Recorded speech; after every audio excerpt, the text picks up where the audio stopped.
আল্লাহ পাক রব্বুল আলামিন কোরআন শরীফে অবশ্যই করে বলেছেন ইন্নাল মুবাযযিরিনা কানু ইখওয়ানাশ শায়াতিন, যারা অপচয় নষ্ট করে, যারা অকারণে নষ্ট করে, যারা বিনা প্রয়োজনে নষ্ট করে, এমন অপচয় নষ্টকারীকে আল্লাহ বলেছেন ইখওয়ানাশ শায়াতিন, ওরা হলো শয়তানের ভাই। অপচয় নষ্টকারী ইমানদারের ভাই হতে পারে না, অপচয় নষ্টকারী মুমিন মুসলমানের ভাই হতে পারে না, অপচয় নষ্টকারী আলিম মাওলানা মুফতির ভাই হতে পারে না।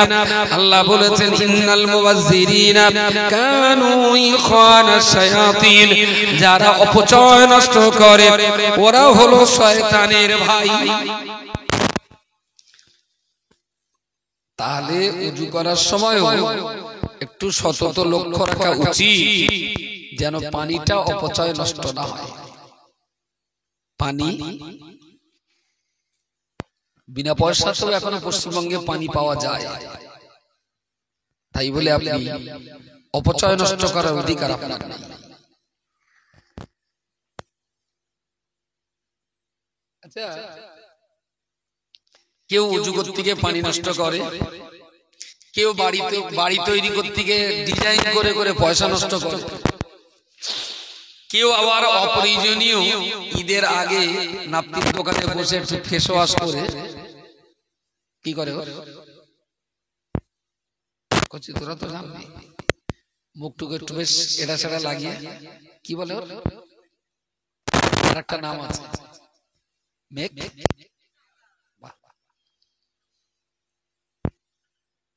এই সমস্ত করে যে পয়সা নষ্ট হয়, আমি বলছি কেউ বাড়িতে ডিজাইনে নষ্ট করে, কেউ অযথা মেকআপ করে নষ্ট করে, কেউ বা বিনা প্রয়োজনে পানি নষ্ট করে, কেউ বা আবার হোটেলে যে এক গাদা ভাত খেতে না পেরে ভাত নষ্ট করে।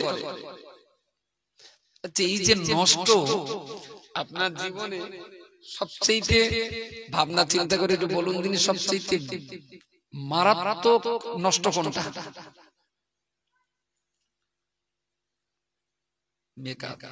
তারপর বলো আরো, আমি যে কি পানি, তারপর ভাত। একজন বলেছে মেকআপ, একজন বলেছে পানি, আর একজন বলেছে ভাত। তারপর কেটা বলেছে তুই পারলে একবার ভোটে দাঁড়াবো, শালা কূটনীতিবিদ আছে, জিততে পারবি। পড়াশোনা কি নিয়ে? হ্যাঁ, বিএ কমপ্লিট, পলিটিক্যাল সায়েন্স ছিল না? হ্যাঁ, একবার ভোটে দাঁড়াবো, ভালো করে পলিটিক্যাল সায়েন্সটা পড়বো। মানুষের জীবন জিন্দেগি সবচেয়ে দামি সম্পদ হলো তার বেঁচে থাকার সময়। সময়ের চেয়ে বেশি দামি বলেন বলেন। এবার কি মনে হচ্ছে ভাতের চেয়েও সময়ের দাম, পানির চেয়েও অনেক দাম বেশি, সময়ের দাম বেশি। 1 মিনিট সময়ের দাম কত? গত আজকেই বোধহয় পরীক্ষা হলো না, চাকরির কি একটা পরীক্ষা হওয়ার কথা ছিল, আজকে 28 জানুয়ারি, আজকে পরীক্ষা ছিল না? তো 9টার ট্রেনে উঠে সে শিয়ালদা যাব, সিট পড়েছে শিয়ালদায়, এখান থেকে সময় মতন ঠিক বেরিয়ে গেছে, পাইপ খোঁড়ার ঝামেলায় রাস্তা জাম, ও স্টেশনে পৌঁছাতে ঠিক 1 থেকে 1.5 মিনিট আগে ট্রেন ছেড়ে দিয়েছে। যার 1.5 মিনিটের জন্য চাকরির পরীক্ষা দিতে পারিনি, সেই জানে 1 মিনিট টাইমের মূল্য কত। যে মানুষটা জাস্ট 30 সেকেন্ডের জন্য মৃত্যুর পূর্বে জবান দিয়ে কলমা উচ্চারণ হয়, মরে যাচ্ছিল তো বারবার ডাকছে, আমার কোচিদের ডেকে দে, মরণের সময় আমরা একটু কলমাটা পড়িয়ে দে, খুব সজ্ঞানে। কোচি হাঁ করে ছুটে আসতে আসতে কোচিও বাড়ি ঢুকতে গেল, বললো তোর আমরা এক্ষুনি গাল গাল বলেছে। মাত্র 20 সেকেন্ডের জন্য লোকটার কলমা নসিব হলো না। ওই লোকটা জানবে পৃথিবীতে যে 20 সেকেন্ড সময়ের দাম কত। প্রিয় শ্রোতা মণ্ডলী, মনে রাখুন আল্লাহ পাক রব্বুল আলামিন মানব জিন্দেগিতে যত দামি জিনিস আমাদিগকে প্রদান করেছেন তার ভিতরে সবচেয়ে দামি অবশ্যই সময়। কারণ জন্ম যেদিন নিয়েছি আর কবরে যেদিন চলে যাব, সময় কিন্তু আমাদের জন্য লিমিটেড, নির্ধারিত একটা সময়। এই সময়ের ভিতরে ভালো মন্দ, জান্নাত জাহান্নাম, উন্নতি অবনতি, ন্যায় অন্যায় যা কিছু চূড়ান্তভাবে আমাদের ঠিক করতে হবে। সময় হলো মানব জীবনের সবচেয়ে দামি। ও বান্দা, মনে রাখতে হবে আমরা অনেক সময় এই সময়ের গুরুত্ব বুঝি না, সময়ের মূল্য দিতে জানি না, সময় পাস করতে জানি না। সময় পাস করার জন্য বোকা বোকা বব্বরের মতো করে তাস খেলে সময় পাস করি, ক্যারাম খেলে সময় পাস করি, মোবাইলে গেম খেলে আমরা সময় পাস করি, গল্প গুজব করে সময় পাস করি। আসলে যে সময়গুলো অপচয় নষ্ট করছেন, মৃত্যুর সময়ে বুঝতে পারবেন অপচয় সময় যা জীবনে নষ্ট করেছেন, ওই সময় বুঝতে পারবেন আমার জীবনের প্রতি মুহূর্ত সময়ের মূল্য কত। এটা এক্ষুনি ঠিক বিচারে বিশ্লেষণে বিবেকে ধরা পড়বে না, তবে পড়বে একটা যে সময়ের দাম। তাস খেলে এই বয়সে এখন তাস খেলছেন আপনি, বলছে খেলা ঠিক না হুজুর, একটু টাইম পাস করছি। এই কথাটা প্রায় টাইম পাস করছি। সময় যদি তোমার হাতে প্রচুর থাকে তার মানে সময় পার হচ্ছে। তুই ভাই তাইলে হটলাইনে আজরাইলে একটু কল কর যে আমার সময় পার হচ্ছে না, তুমি একটু সকাল করে আমার নিয়ে যাও। কিন্তু সুমন্দি মরবে না ও, তাহলে তোর হাতে যখন সময় পার হচ্ছে না তা আজরাইল থেকে সময় পার করে ও কলে পানি উঠবে না, মরতেও চাবে না। আবার পৃথিবীতে থেকে সময়টা কাজে লাগিয়ে দুনিয়ার কিছু কল্যাণকর, উন্নয়নজনক, ডেভেলপমেন্টের কিছু কাজ কর, তাও করবে না। ও দুনিয়ায় বেঁচে থেকে জ্বালা বলবে টাইম পাস করছে আমার।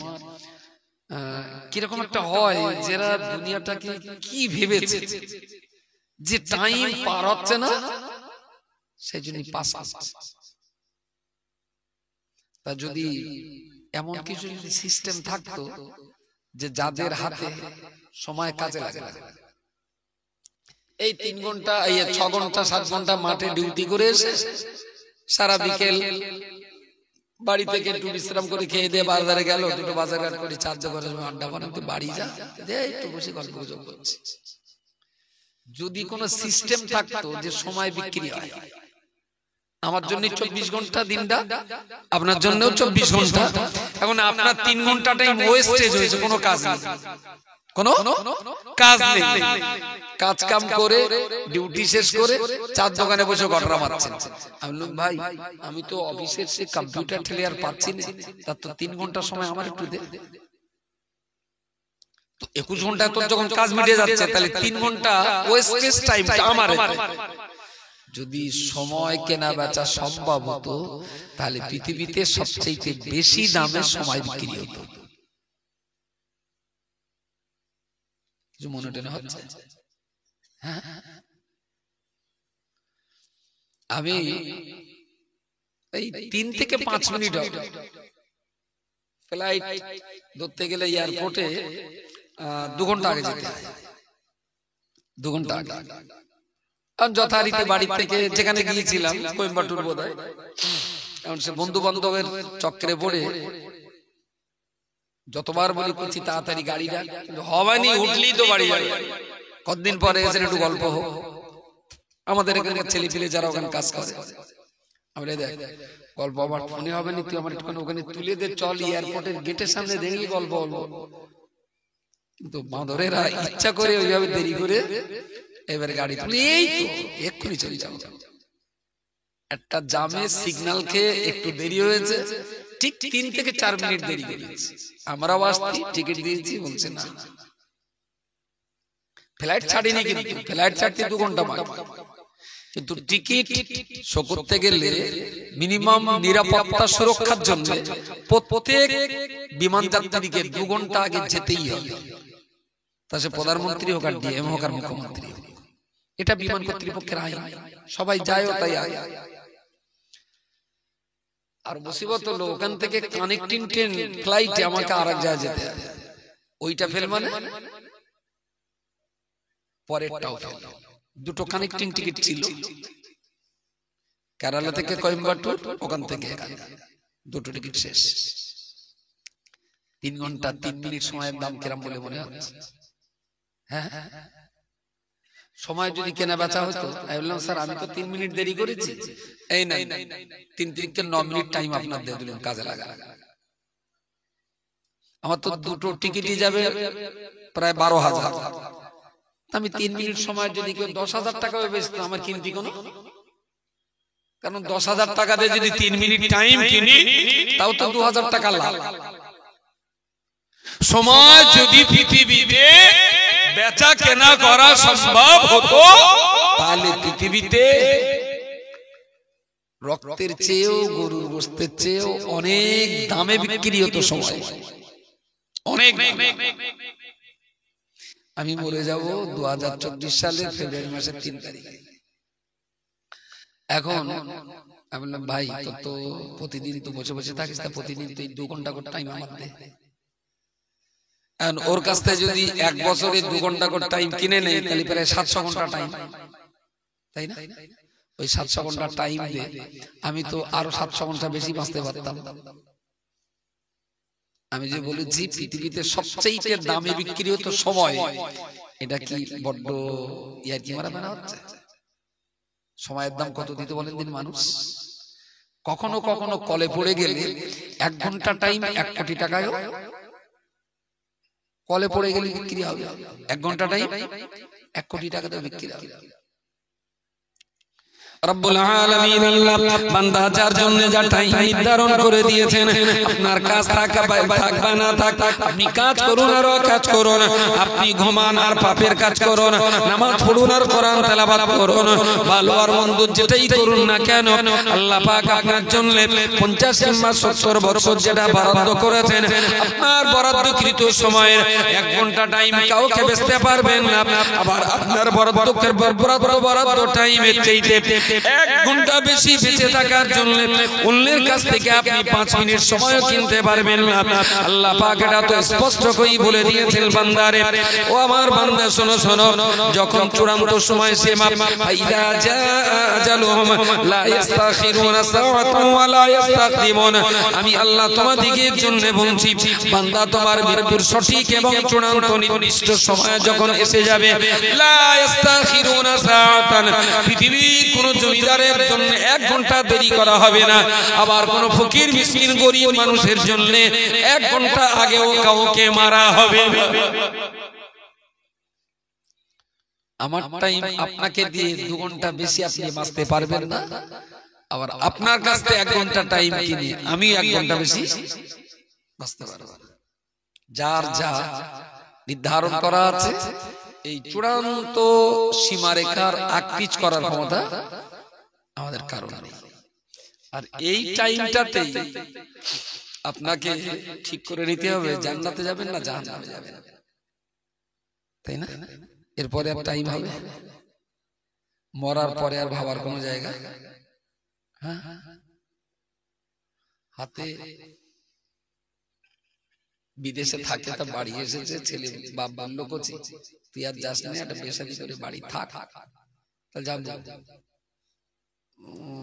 আমার তো শনিবারে আবার ফ্লাইটের টিকিট, মাত্র 9 দিন বাড়ি থাকতে বলছে, একদিন তুই এত শর্ট টাইমে আসলি, আর মনে করছিলাম দেখাশোনা করে তোর একটা বেসাদি দেবো, তাহলে যাব।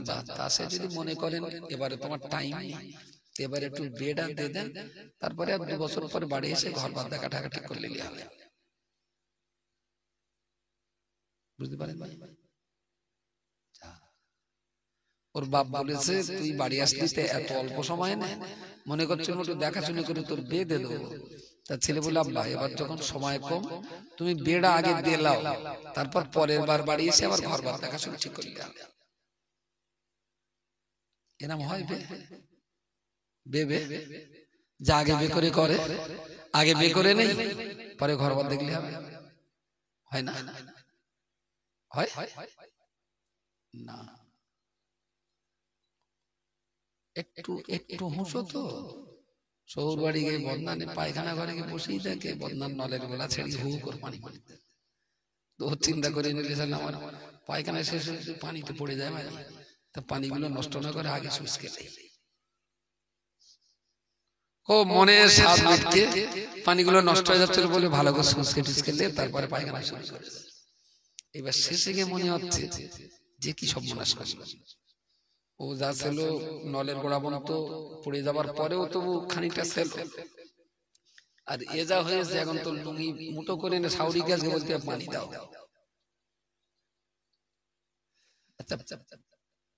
পায়খানা ফেরার আগে পানি খরচ করে নেওয়া এটা একটা বোকা।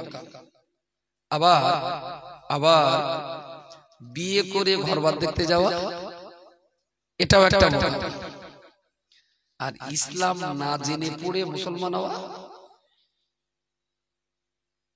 বলেন বলেন, এটাও বোকা।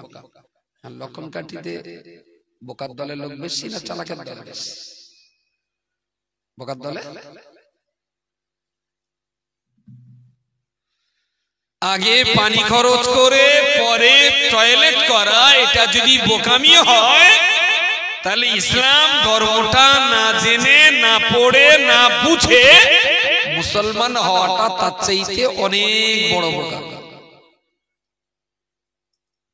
লক্ষণ কাঠির মতন গ্রামে, আর লক্ষণ কাঠি বলবো সব কাঠির একই অবস্থা, লক্ষণ কাঠি বলেন আর কুলক্ষণ কাঠি বলেন, সব কাঠির একই অবস্থা। মুসলমানদের ভিতরে 99% বললে হয়তো একটু কম বলা হবে, 99.99% মুসলমানরা ইসলাম জানেই না, কিচ্ছু বোঝে না। যা একটু করছে দেখা দেখি চাষ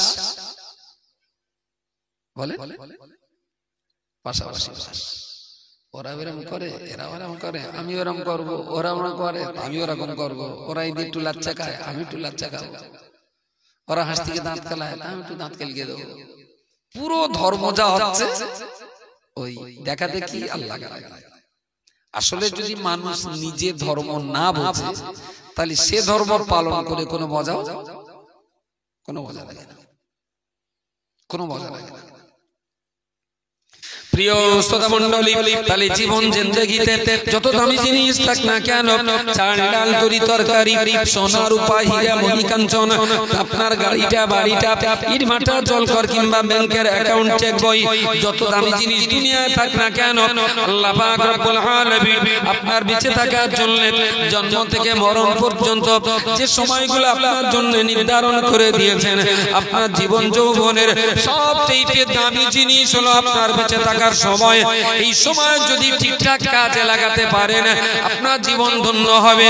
আর সময়কে যদি ঠিকমতো ব্যবহার করতে না পারেন তাহলে একটা টাইমে কিন্তু আপনি যদি সময়কে ব্যবহার করতে না পারেন তাহলে একটা টাইমে সময় কিন্তু আপনাকে ব্যবহার করে নেবে, সেদিন আর আপনার কিছুই করার থাকবে না। সময়টাকে কাজে লাগাতে, যারা সময়কে কাজে লাগাতে পেরেছেন তারা পৃথিবীতে সফল। এখন 10:25, সারাদিন শুয়ে শুয়ে শুয়ে শুয়ে কাজ না কাম না হল্লা মেরে ঘুরে ঘুরে ওই যে ভাই একটু দাঁড়াও নামাজ পড়লে, কেন নামাজ? তাহলে জোহরের নামাজ বলে বেলা একটা সময় কি মারাচ্ছি, তাহলে একটু ঘুরে ফিরে বেড়াচ্ছিল। আমি এটা জোহরের নামাজের রক্ত, জোহরের নামাজের রক্ত 1টা থেকে 3টে, তা তুই ইচ্ছা করে তুই এই নামাজটা সর্বনাশ করলি। বেশ, একটা লোক সারা জীবন হুড়ুহুড়ি করে এদিক সেদিক করে 91 বছর বয়স আমার কাছে বলতে, ভাই আমার তাবিজ দেবেন? কিসের তাবিজ? তার জন্য আগে বলেন দেবেন কিনা। আমি আপনার মতন বুড়ো মানুষ, আমার আব্বার চেয়ে বয়স বেশি, নিশ্চয়ই আপনার তাবিজ দেব। তাই ভাই বিশ্বাস করেন আমি একটা বিয়ে করবো, তা কোনো মেয়ে আমার পছন্দ করতেছে না। আমি শালা হারামির জুতো না নেতাই আমার কাছে। 91 বছর বয়স, মেয়ে কোনো মেয়ে ওর পছন্দ করতে, আমার নাকি তাবিজ দিলি মেয়ে ওর পছন্দ করে। আচ্ছা তাবিজ আছে, ওর তাবিজ তো বাটা কোম্পানির কাছ থেকে নিতে হবে। খালি আরে তোর বিয়ে করার টাইম ছিল 18 থেকে 26, সেই টাইমে ইচ্ছা করলে এক কবুলি 4টে বিয়ে করতে পারতিস। আজকে দাড়ির চামড়া ঝুলে নাই পর্যন্ত নেমে এসেছে, 2 গালের টেবোতে 50 গ্রাম করে চাল ধরবে হারামজাদা। 91 বছর বয়সে উনি এখন বেমারা, কোন মেয়ে তো লাই। বিয়ে করতে গেলে বিয়ের সময় বিয়ে করতে হয়, তাহলে অনেক নামি দামি ঘরের মেয়ে তোমারে পাওয়ার জন্য লালাইতে ছিল। আজকে 89 বছর বয়সে কেউ আর পৌঁছতেও নেবে না। 26 বছর বয়সে, 25 বছর, 22 বছরে মেয়ের বাপ বলেছিল 2 লাখ টাকা দেবে, রাজি হন। 91 বছরে ও যদি বলে আমি 2 লাখ টাকা দিচ্ছি, তোর 12 বছরের মেয়েটা আমার দেবে কেউ? হ্যাঁ,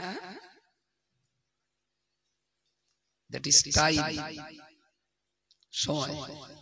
আমি এখন বক্তৃতা করছি 10টা 27, আধ ঘন্টা পর রজব আলী সাহেব আসবেন, তিনি বক্তব্য রাখবেন। উনি ফোনে পাচ্ছিলেন, যোগাযোগ নেই, কমিউনিকেশন গ্যাপ। 11টা পর্যন্ত সভা, 11:30, 11:15, 11:30 আমি লোক করছি। সে লোকের যখন কোনো সন্ধান পাওয়া যাচ্ছে না, ছেড়ে দেয়। রাত 2:30টার সময় যদি এখানে আসে সভা, রজব আলী সাহেবের সম্মানটা এই গ্রামে কি কম? মোটেই নয়। তবে ঠিক যদি 11টায় এসে যান, খুব সসম্মানে ভূষিত করে মানুষটাকে এখানে বক্তৃতা করতে বসাবে।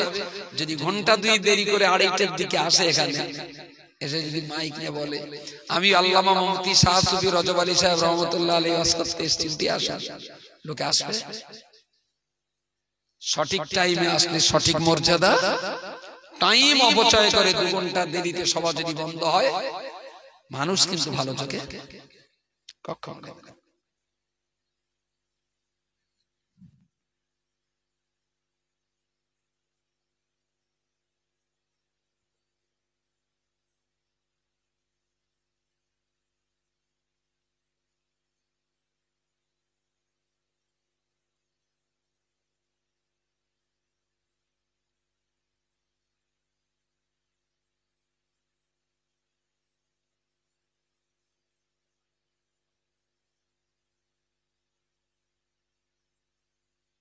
পৃথিবীতে প্রত্যেকটা জায়গার প্রতিটি কাজ সঠিক সময়, সময়ের মূল্য দিয়ে যে কাজটা যখন করা উচিত সেটা যদি তখন করেন, তাহলে আপনি সফল।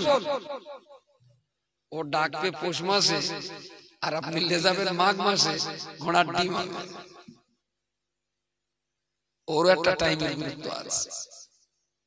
আলুটা যদি পৌষ মাসে না রুইয়ে যদি আষাঢ় মাসে আলু হয়, কি সব পচে যাবে। নামাজটা তাহলে 18 বছরের জায়গায় যারা 35 বছর 55 বছর আগে পড়ে, আলু রুইতে হয় কি মাসে? পৌষ মাসে, আর না একটু আগে অগ্রহণ মাসে। অগ্রহণ মাসে আলু রুলে ভালো লাভজনক চাষ হবে, আর আষাঢ় মাসে আলু রুলে যেটা রুবে সেটাও খুঁজে পাবে। এটা যদি সময়ের গুরুত্বটা এত বোঝেন, তাহলে 12, 14, 18, 20 বছর বয়সে ধর্ম করা আর 60 বছর বয়সে গিয়ে নতুন করে তসবিহ হাতে নিয়ে ধর্ম করা, দুটো কি কখনো এক হয়? সময়ের এই অপচয়ের জন্য বাচ্চাটা এই চটে রোড ডেকে দাও ভাই, বাড়ি যা, বাড়ি যাস না, বাড়ি যা, সেই পরিবেশের কষ্ট হচ্ছে।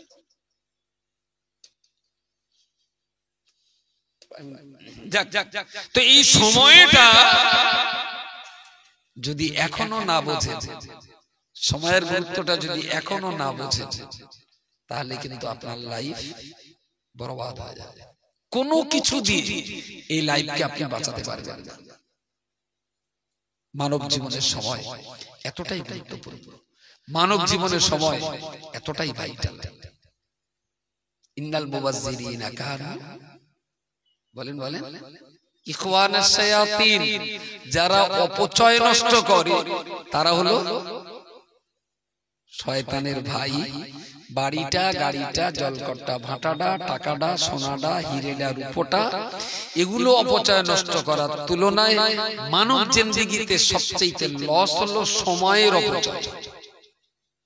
সময়ের অপচয়। মা বললো কচি দুটো চপ এনে দিবি? আমি বললাম হ্যাঁ। যথারীতি একেবারে বিকেল 4:30টার সময় বসে আর সন্টুপুরির ধারে এক চপ করে খুব ভালো। খেয়েছেন কোনদিন? দারুণ সুন্দর চপ।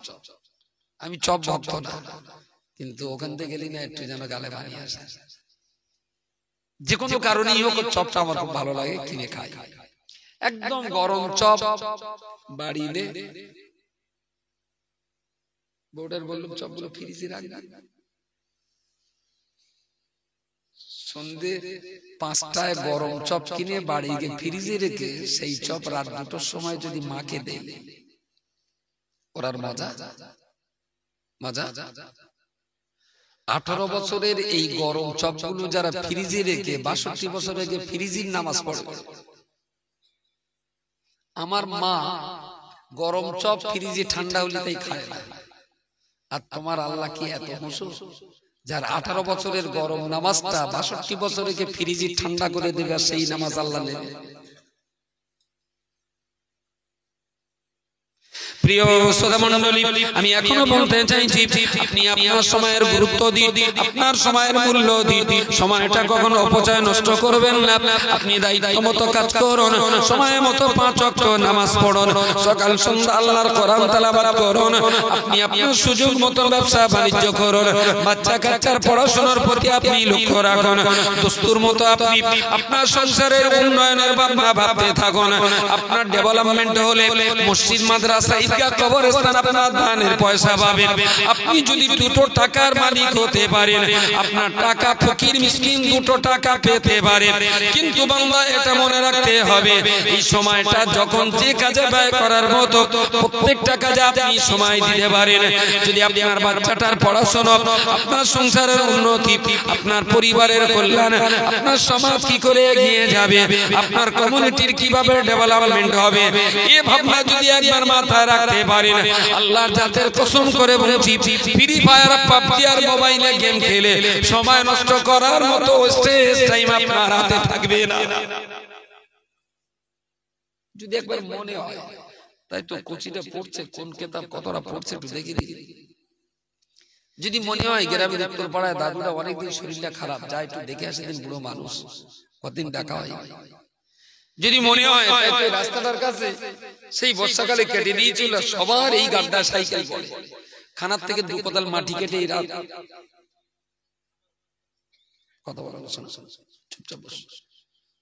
এই কচি তুই মাথায় টুপি দেয় বাবা, সব ফুটো মস্তা নেয়।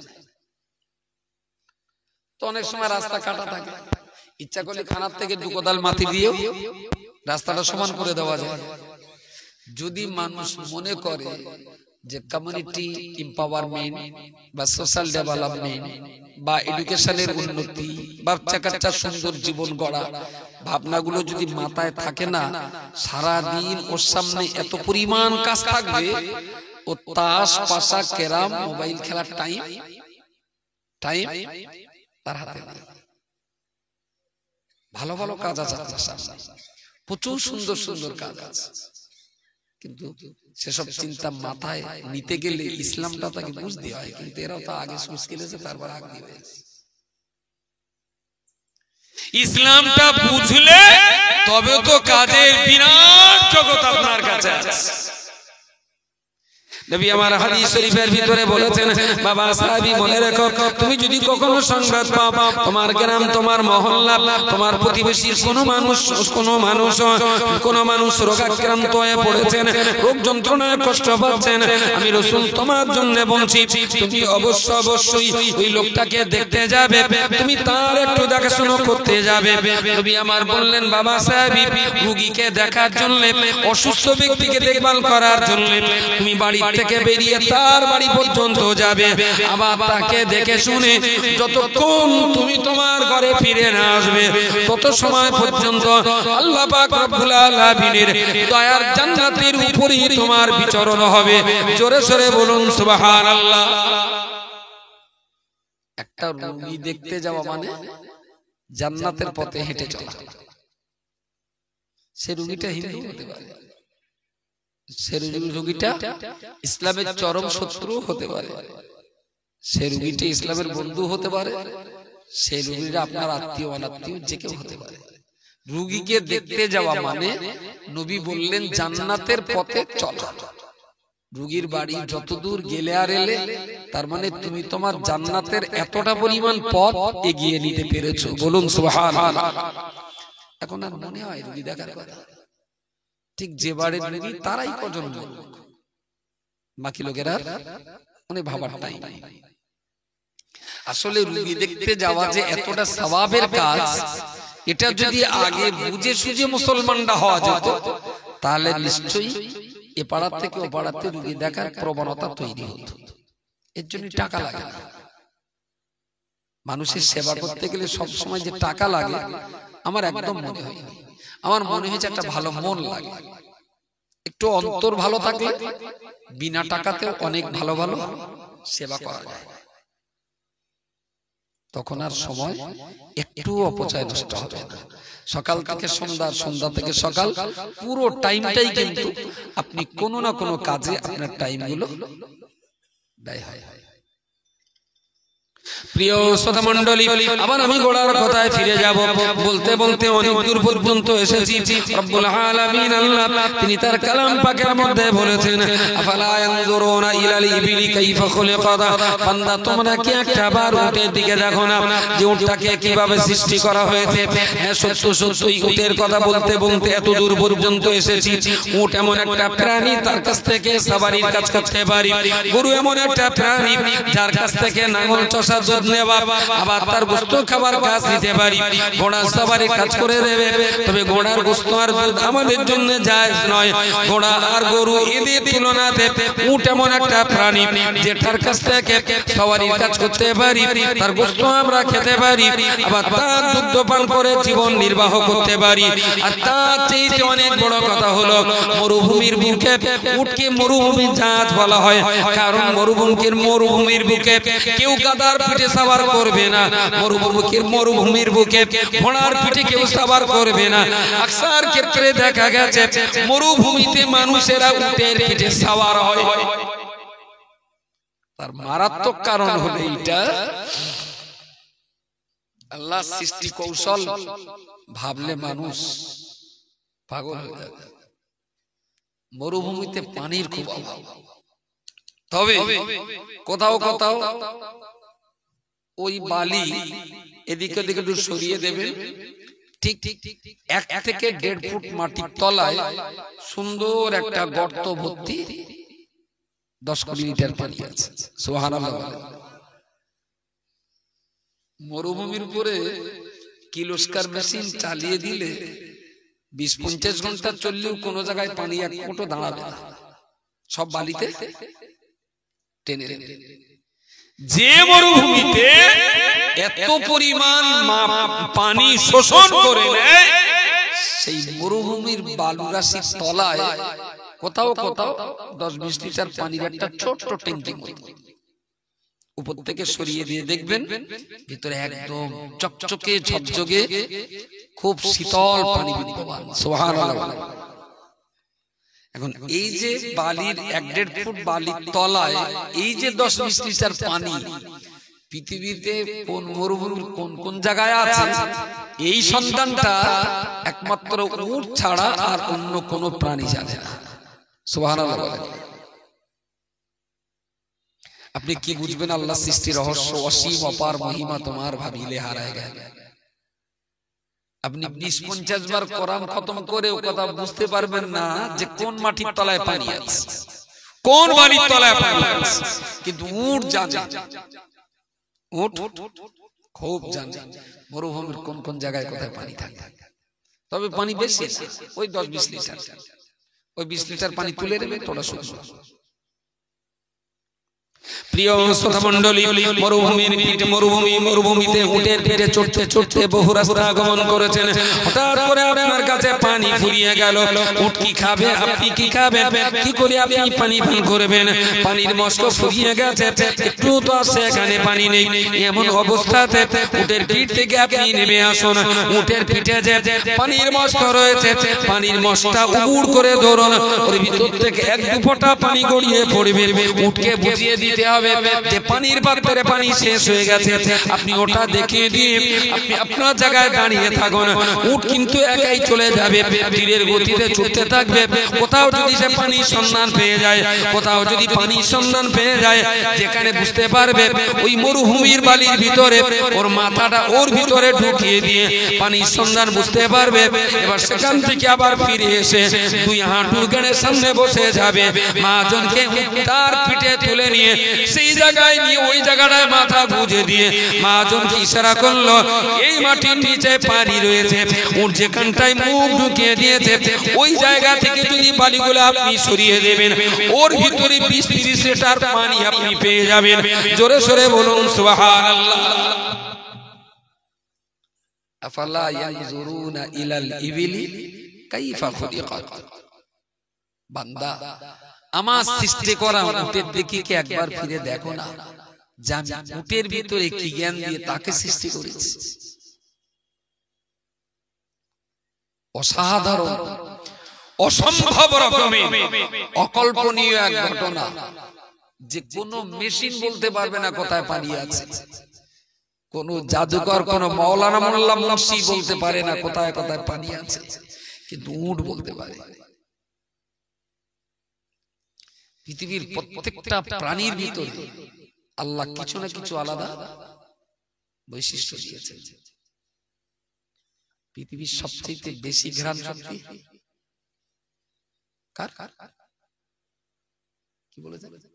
না, কুকুর। কেটা বলেছে?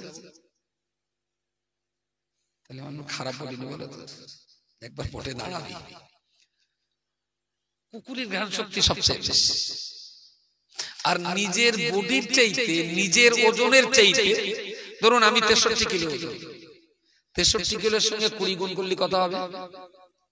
12 কুইন্টাল না? 63 কিলো, তার মানে 63 কিলো তো 20 গুণ করলে কত হবে?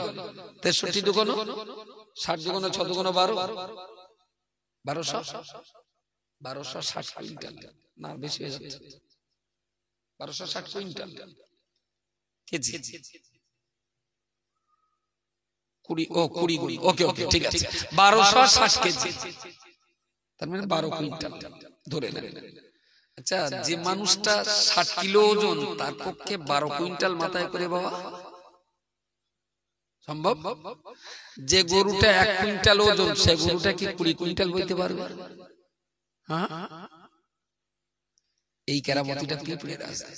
নিজের ওজনের চাইতে 20 গুণ বেশি মাল। দেখেন একটা পিঁপড়ে এত বড় পাটনা চালিয়ে কানা দূরে হিড় করতে যাচ্ছে, পিঁপড়ের চেয়ে ভাত বড় না? পিঁপড়েই পারে নিজের ওয়েটের চাইতে 20 গুণ বেশি মাল বহন। পৃথিবীর প্রত্যেকটা প্রাণীর ভিতরে আল্লাহ অসাধারণ সৃষ্টি বৈচিত্র্য দিয়েই আল্লাহ তাদেরকে সৃষ্টি করেছেন, আর মানুষকে বলেছেন এদের থেকে শিক্ষা নিতে, এদের ভিতর থেকে শিক্ষা নিতে। বাদুড় দেখা যায়? বাদুড় দেখা যায়? মোবাইলে দেখেন না গাছে দেখেন? খুব কমে গেছে, আগের মতো আছে বাদুড়ের উৎপত্তি। বাদুড় আর শগুন তো দেখা দেখ কি দুপে শগুনের ঠেলায় আর গাছের শগুন পাত্তা পাচ্ছে কি? চুলচুলিতে থাকতে ওরা কিছু পায় না, তো থাকবে কি? তো বাদু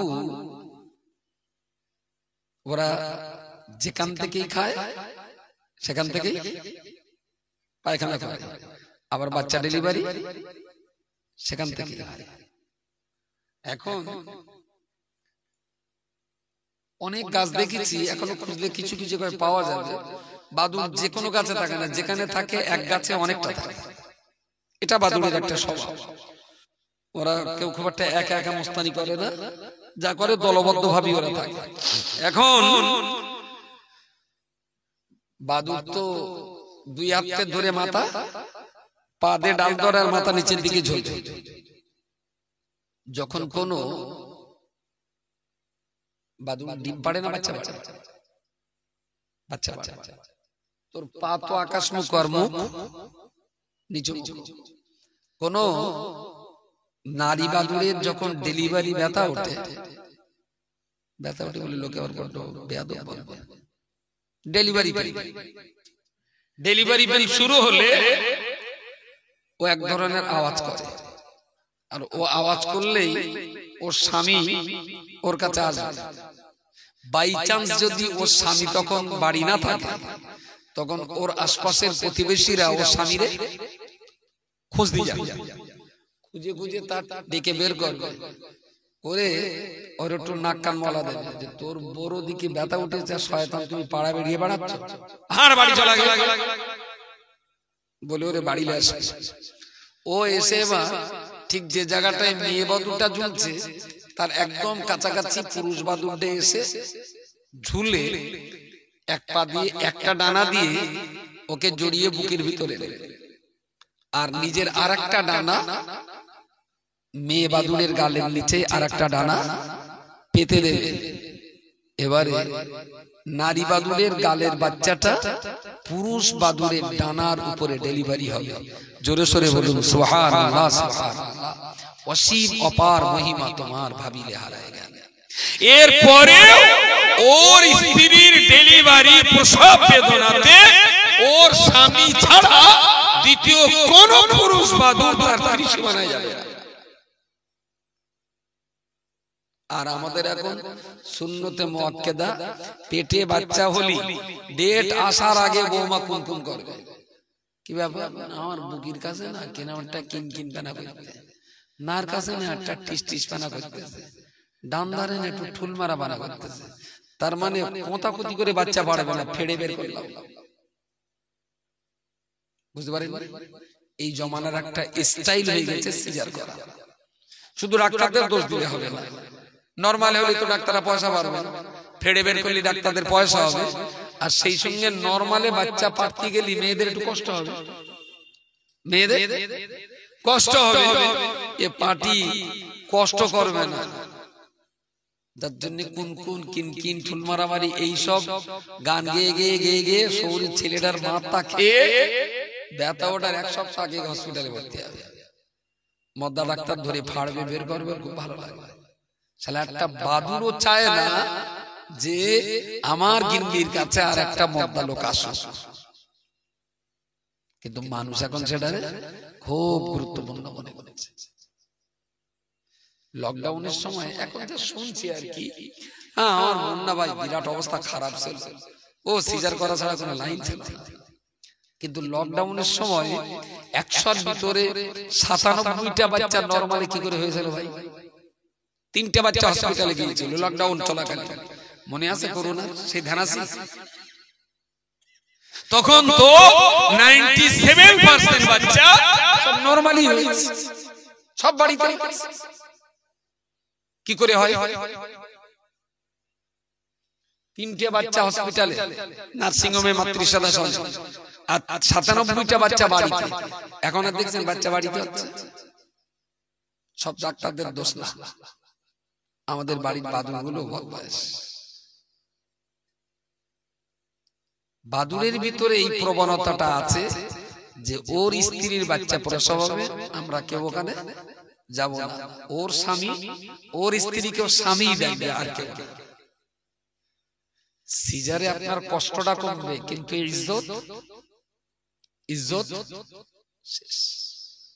আবার এখন কিছু কিছু আওয়াজ উঠেছে, ভাই হসপিটালে না গেলে তো রেশন কার্ড হবে না, নানান রকমের ফিতনা সমাজে আছে, বাজে কথা। জন্ম সার্টিফিকেট অনেক রকমের কথা বলে, জন্ম সার্টিফিকেট হবে। আরে আমার বাড়িতে কুচি হয়ে নার্সিংওয়ালার যদি 100 টাকা দেই যে ভাই আমার একটা সার্টিফিকেট দিয়ে দাও, হাসতে হাসতে দেবে না? আবার পঞ্চায়েতের যে কি বলে ওর একজন করে মহিলা থাকে, এক একটা বুতে বুতে একটা মহিলা থাকে, বিএলও নাকি একটা বলে, আশা কর্মী আছে, আর একটা কি একটা কর্মী আছে, ওই স্বাস্থ্য টাস্থ্য যারা দেখাশোনা করে, ওরা ইচ্ছা করলে জন্ম সার্টিফিকেট দিও, ওরা একটা ফর্ম ফিল আপ করে দিলেও পৌরসভা বা পঞ্চায়েত থেকে জন্ম সার্টিফিকেট মিলে যাবে, আরামসে মিলে যাবে। এগুলো বেকার ভয় দেখা, অযথাই, হ্যাঁ, যাতে ওই লাইনে যায়। আমি বলছি কি না, মুসিবত যদি এসে যায়, আল্লাহ না করুক, আমি চিকিৎসা বিজ্ঞানের বাইরে মুটি একদম না, আমি চিকিৎসা করার পক্ষে, চিকিৎসা দেওয়ার পক্ষে, চিকিৎসা নেওয়ার পক্ষে, কিন্তু সেই পর্যন্ত যাব তারপর, তাই না? তুই যখন রোজা আছিস ভাই, 6টা 13 ইফতার, তা তুই 6টা 15 পানি টালি ছোলা টলা নেই বস, তাই বলে বেড়া 11টার সময় বস, বুঝতে পারেন? অন্তত 6টা বাজুক, তারপরে পানি ছোলা মুড়ি নে বস, তাহলে 6টা 15 ইফতার, সকাল 11টায় যদি ওখান থেকে যদি ছোলা মুড়ি নে বস, তাহলে ওর কি রোজা করার ইচ্ছা বলে মনে হচ্ছে? রোজা করার ইচ্ছা। যাক যাক, যে কথাটা বলতে বলতে এতদূর পর্যন্ত এসেছি, সৃষ্টি জগতের ভিতরে অসাধারণ প্রকৌশলীর মধ্য দিয়ে আল্লাহ জগৎটাকে সাজিয়েছেন। আর সেই জগতের মাতব্বরী কাদের হাতে? বলেন বলেন, খুব ভালো কথাই বলেছেন না। প্রথমে যদি বলা যায় আশরাফুল মাখলুকাত, সৃষ্টি জগতের সেরা মানুষ, তাই না? আর মনুষ্য জাতির ভিতরে এই বিরাট জগতের, বিরাট সমাজের শান্তি, সম্প্রীতি, নিরাপত্তা, সৌহার্দ্য বজায় রাখার জিম্মাদারি আল্লাহ মুসলমানদের উপরে দিয়েছেন। সুবহানাল্লাহ, সুবহানাল্লাহ। আর যে জাতির হাতে আল্লাহ শান্তি বজায় রাখার দায়িত্ব দিয়েছেন, সেই জাতিটাই যদি অশান্তির আগুন জ্বালায়। ছোট বয়সে মা চাষিরা বলতেন যে যে শস্যে ভূত ঝাড়াবে, শস্যের ভেতরে যদি ভূত থাকে তাহলে সে ছাড়াবার কোনো লাই। তা আমাদের কপালটাও খানিকটা শস্যের ভেতরে ভূতির মতো। আমি একদম শেষ প্রান্তে এসে গেছি, আবার এরা কোন করছিল, আচ্ছা এই হলো সবার যুদ্ধ করা, তাতে আবার বলেছে একটু কালেকশন করতে, যদি একটু কালেকশন হোক আর না হোক, একটু না বলি তারপর হতম বাসা মানামত করবেন। মুসিবত খুব চারিদিক থেকে, আপনাদের চোখ মুখ দেখে না আমার মনে হচ্ছিল যে আরো মিনিট 10 দুটো কথা বলি, কিন্তু ছেলে পিলে দাবি করেছে এই সবার জন্য কিছুটা কালেকশন করে দিতে। আমি রজবলি সাহেব শেষে আসবেন, তা বলছে ও লোক আসলে আবার রাত হয়ে যাবে, আর ও লোক করবে না। আমি একটু হুঁশাবলা বলে না, আমার কপালে মুসিবত খুব। এই যুগের হুঁশাবলাদের কপালে যা হয়, আমার কপালেও তাই হচ্ছে। তো 5-7 মিনিট এখনো টাইম আছে, একদম নিপাট 1 ঘন্টা 20 মিনিট মতো কিছু কথাবার্তা আপনাদের শুনিয়েছি। এবারে এই মজলিসটা কত বছর ধরে হচ্ছে? এই সব 2 বছর, আর বছর আর 1 বছর। তা আবার অন্য কোনো ঝগড়া করে সংসার ভাগ ঠাক করে নাকি? আচ্ছা, বাজেট যেন অপচয় নষ্ট না হয়, খুব সামান্য যতটুকু না করলে নয়। আর পড়াশোনার অবস্থা, এ পাড়ার মক্তবের অবস্থা, কোথায় পড়তে যায় বাচ্চা? এখান থেকে কতক্ষণ লাগে পায়ে হেঁটে? 5 মিনিট, তাহলে কাছাকাছি যাওয়া যাবে, অসুবিধা নেই। তো বাচ্চারা যাচ্ছে ঠিকঠাক মতো? খেজলু না, বকলে হবে না, মারলে হবে না, ওদের একটু বোঝাতে হবে। মাস্টাররা যদি বাচ্চাদের একটু মাঝে মাঝে বোঝায়, তাহলে আশা করা যায় বাচ্চারা যাবে। আর বাচ্চা একটু খেজলুমো করবে, হয়তো প্রচন্ড শীত, উজু করতে একটু ভয় পায়, এরপরেও বলছি বাচ্চাদেরকে বোঝাবে, ইনশাআল্লাহ ওরা যাবে। যাক, আল্লাহ ভালো রাখুন। এই রজব হিসেবে একটু ফোন করেছে কেউ? কখন আসবে? আসছে মানে কত কত সে লোক কোথায়? আবার বলে কতক্ষণ আগে বেশ তোরা চাইল কতটা লাগে তাড়াতাড়ি বল, কম কম করে বল। আর এই সবাই কালেকশন এই বছরের মতন শেষ, আর কোন বছর যেন সবাই কালেকশন না হয়। ভাই এখানে যা দান করবে মিশরের লোক দান করবে এখানে না কুয়েতের লোক দেবে? যা দেবে আমার এই পাড়ার লোকই দেবে। তা আমি সবার এক মাস আগে একটা ফর্দ করবো, এতটা চাল, এতটা ডাল, এতটা আলু, এতটা তেল। ওই ফর্দটা একটা প্ল্যান 1-150 সেপে সব বাড়ি বাড়ি দিয়ে আসবে। এক মাস আগে দেব, ঠিক সবার 10 দিন আগে সবার বাড়ি ঘুরিয়ে আসবে, সবার টাকা উঠে যাবে না? একদম আনন্দ করতে করতে উঠে যাবে। আর এই যে এতটা মানুষকে বসিয়ে রেখে 1 মিনিট 100 মানুষ 1 মিনিট বসিয়ে রাখা মানে 100 মিনিট সময় নষ্ট। তাহলে এই সময়গুলো আরো দুটো কথা আমরা মানুষকে বলতে পারতাম। এই শেষ, এরপরে আর কোনোদিন সবাই কালেকশন হবে না। সবার 1 মাস আগে বাজেট তৈরি করে সবার বাড়িতে দিয়ে আসতে, সবার 10 থেকে 15 দিন আগে সব বাড়িগুলো ঘুরে আসলে মানুষ হাসতে হাসতে সবার চাঁদা দিয়ে দেবে ইনশাআল্লাহ। তো আগামী বছরের জন্য